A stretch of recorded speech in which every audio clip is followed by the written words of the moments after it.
Brazil এখন মোটামুটি অনেক মুসলমান হইতেছে, কারণ আমি গত রমজানেও দেখছি প্রায় অনেক মুসলমান হয়েছে।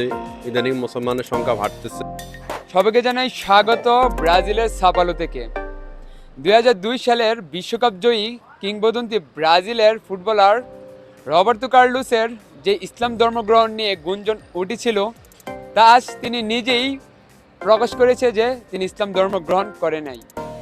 তবে তার সহধর্মিণী যখন ইসলামের ইবাদতগুলো পালন করে, বিশেষ করে নামাজ আদি করে, তখন তার ভীষণ ভালো লাগে। তো কথা বলবো এই ব্রাজিলের সাপালো থাকা কিছু মুসলিম ভাইদের সাথে। আসলে রবিদ্র কার্লোস একজন নামকরা মানুষ, ওনাকে অনেকে ফলো করে, মুসলমান, হিন্দু, খ্রিস্টান। ব্রাজিলের ম্যাক্সিমাম মানুষে তারা ফলো করে। তো উনি যদি ইসলাম গ্রহণ করে, মুসলমানদের জন্য খুবই ভালো একটা নিউজ। আসলে যদি তার ভিতরে একটা দিন আসে বা তার ধর্মীয় অনুভূতি থাকে, তাহলে আমাদের মুসলমানদের জন্য অনেক ভালো। ব্রাজিল এখন মোটামুটি অনেক মুসলমান হইতেছে, কারণ আমি গত রমজানেও দেখছি প্রায় অনেক মুসলমান হয়েছে। ইদানিং মুসলমানের সংখ্যা বাড়তেছে।